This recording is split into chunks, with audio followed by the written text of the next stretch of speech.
Vamos a empezar con esto que me pidieron, la tregua navideña de 1914. Ah, miren, es tremendamente difícil para una persona normal imaginarse lo absolutamente horrenda que fue la Primera Guerra Mundial. La Primera Guerra Mundial nos queda ya muy lejos, fue en 1914 y 1918. Nuestra empatía por los combatientes pues, es menor porque son como que son gente muy antigua y gente en blanco y negro con peinados antiguos y bigotes antiguos, ¿no? Todavía los de la Segunda Guerra Mundial, los de Vietnam se ven más como gente actual, ¿no? Su sufrimiento, el sufrimiento que se tuvo en la Primera Guerra Mundial, que fue feroz, nos parece antiguo. Y sobre todo cuando tenemos frente a nosotros sufrimiento real, no sé, en Myanmar o en Ucrania o sobre todo en Gaza, ¿no? Tenemos la atención en el sufrimiento inmediato que se puede todavía parar. El sufrimiento de la Primera Guerra Mundial solo se puede estudiar. ¿Por qué fue horrible la Primera Guerra Mundial? Primero, se usaron armas químicas brutales, como como el cloro, el gas mostaza, el fosgeno y otro derivado del fosgeno. Todos estos atacan al sistema respiratorio y a los ojos, a todas las mucosas, destruyéndolos, provocando dolores horrendos, provocando pústulas, en fin. Y también se usaron armas biológicas, por ejemplo, se mandaban caballos con antrax y con muermo para que al otro lado contagiaran a los caballos del enemigo con antrax. La Primera Guerra Mundial todavía se peleó a caballo, la Segunda ya no.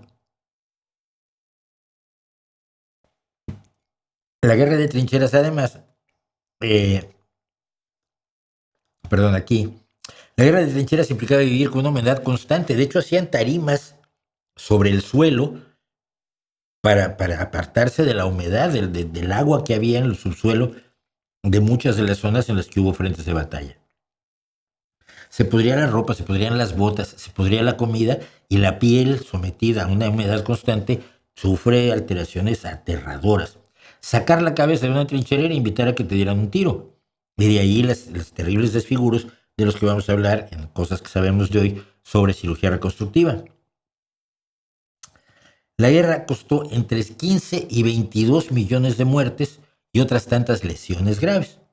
Es decir, hubo aproximadamente 40 millones de bajas que se llaman, personas que ya no pueden seguir peleando, aunque de esas 40 millones, 18 son personas que sobrevivieron pese a sus heridas. Es la primera guerra con esas dimensiones de muerte.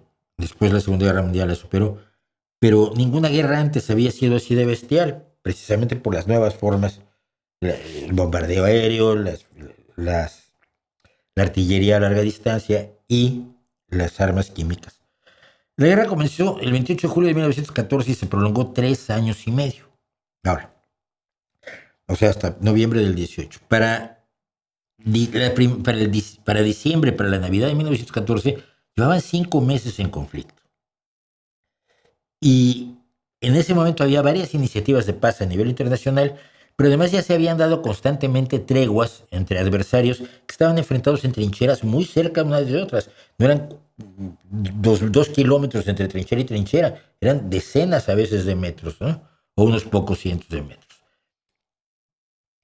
Entonces, entre austrohúngaros y rusos, que era uno de los frentes, el frente oriental, o entre británicos y alemanes, que era el frente occidental, se daban ya treguas, altos al fuego. Por ejemplo, para diciembre de 1914, entre alemanes y británicos, se hacía una tregua de media hora al día para que cada uno fuera a la tierra de nadie, que es la parte que hay entre las dos trincheras, a recuperar a sus muertos para poderlos enterrar, ¿no?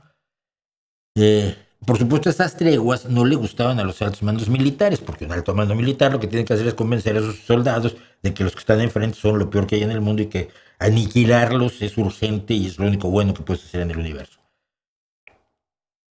Pero precisamente por eso en la Navidad de 1914 se produjeron varias treguas y ceses al fuego en distintas partes de la guerra. Aquí tenemos a alemanes a la izquierda y británicos a la derecha, en tierra de nadie durante esta tregua. La más conocida de las treguas de Navidad fue la que se produjo en el frente occidental, en la que participaron alrededor de 100.000 soldados británicos y alemanes. Según se tiene idea, empezó porque los alemanes, pese a estar en guerra, decoraron algunos árboles que les dijeron, es mi árbol de Navidad, y empezaron a entonar villancicos en los días anteriores al 24 de diciembre. Y entonces en las trincheras frente a ellos, pues, los británicos empezaron a cantar sus propios villancicos. Entonces empezaron a desear feliz Navidad a gritos. Se produjeron salidas de ambos bandos a tierra de nadie para intercambiar alimentos y tabaco y alcohol. Alguno le escribía a su mamá, mi pipa tiene tabaco, pero es un tabaco que me dio un alemán. Y pequeños regalos. Se intercambiaban botones de los uniformes, pero algunos los coleccionaban, cosas así. Entonces, el 24 de diciembre de 1914, la artillería dejó de disparar, se recogieron cuerpos de los soldados de ambos bandos.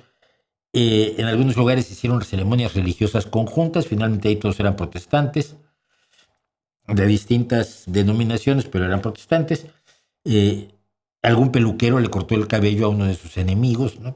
Yo soy peluquero, traes el pelo muy largo, te lo voy a cortar. En varios lugares se organizaron partidos de fútbol entre británicos y alemanes, que, cuidado, no es que hubiera un partido de fútbol así como bien organizado, pues estamos en una tierra de guerra, en terreno muy disparejo, pero hubo enfrentamientos, sobre todo entre ingleses y alemanes, tradición que sigue hasta hoy, por supuesto, en la UEFA y en la Copa de Naciones y en el Mundial. Esto de Alemania contra Inglaterra, en cuanto a eso, sigue. Y esto ocurrió, además, lo curioso es, ocurría en ciertos sectores y luego en los sectores de a los dos lados se seguían dando de tiros. No fue una cosa generalizada. Fue una cosa que ocurrió en varios sectores, pero en otros sectores se seguían dando de tiros alegremente durante toda la Navidad de 1914. Por supuesto, a usted no le extrañará que cierto cabo de la Reserva de Infantería Prusiana del ejército austrohúngaro, un tal Adolfo Hitler, no le gustara la tregua ni tantito, él quería seguir matando ingleses. Pero, ¿qué pasó? Los soldados estaban cansados de una guerra que no era suya. Es decir, el canto de la patria que uno puede ver maravillosamente representado en el libro Sin novedad en el frente, que luego es llevado al cine de una manera espectacular. La primera película es maravillosa, donde el profesor de la escuela, que nunca va a ir a la guerra, es un señor mayor, convence a sus alumnos de que hay que ir a luchar por la patria, y varios de los chavales que están allí, 17 años, se levantan y se van a meter al ejército, y luego regresan, algunos sin una pierna, otro no regresa y tal. Y no era su guerra, era una guerra entre imperios, era una guerra entre parientes, porque todos los reyes y emperadores, salvo los otomanos, que se estaban enfrentando, eran parientes, como lo fueron siempre todas las casas reales europeas. Entonces, se estaban peleando los imperios y la supremacía entre ellos, entre primos, y el zar Nicolás II de Rusia y el rey Jorge V. Hay una foto donde están los dos y son idénticos, eran primos.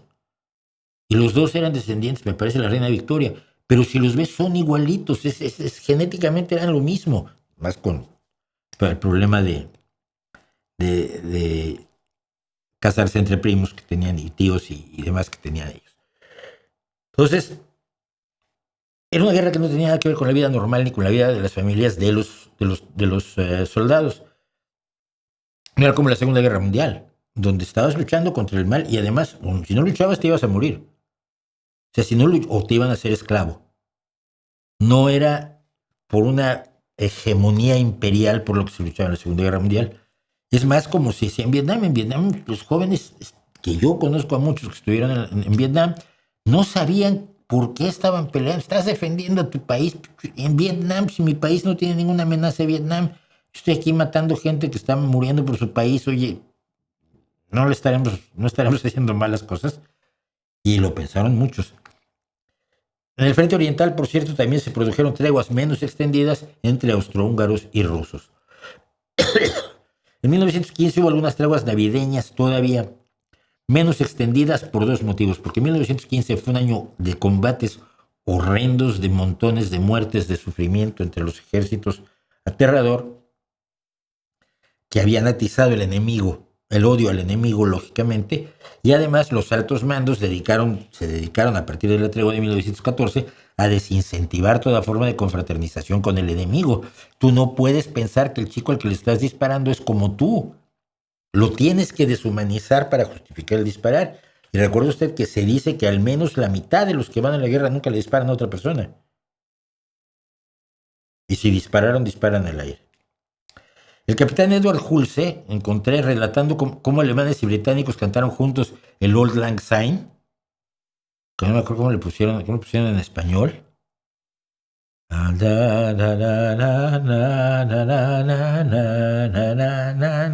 Y es que desafinado estoy. Pero cantaron juntos porque existe versión en todos los idiomas. Dijo, si lo hubiera visto en una película en el cinematógrafo, habría jurado que era una falsificación. Hay canciones, óperas, vídeos, obras teatrales y películas que representan totalmente o en parte o hacen referencia a la tregua navideña de 1914, entre ellas un monumento que a mí me cae muy bien. Es el monumento del fútbol, recuerda que está en Freilingen, en Francia, donde se jugó uno de los partidos de fútbol entre enemigos, y esto que el balón evidentemente es un balón de los años 50, fue diseñado por un chico de 10 años, por un chico británico de 10 años, ¿no? Y así eran los balones, yo me acuerdo, balones de gajos. Finalmente, pues el último sobreviviente de la guerra, de la tregua de 1914, el escocés Alfred Anderson, murió en 2005 a los 109 años de edad y siendo en ese momento el hombre más viejo de Escocia. Esa es la historia, pues, de la maravillosa, extrañísima tregua de 1914, pero que nos enseña mucho sobre cómo fue esa guerra, a diferencia de otras que podamos estudiar. Y no tiene parecido con ninguna otra que podamos estudiar. Esto es muy importante señalarlo. Dulce Pineda acertó, de ahí salió, de la tregua de 1914, salió la gloriosa canción de Paul McCartney, Pipes of Peace, cuyo vídeo también incluye referencias directas a la tregua de 1914. Mira, qué bien. Sabaton hizo una canción sobre la tregua, sí, también tiene un video magnífico. Los estuve viendo todos.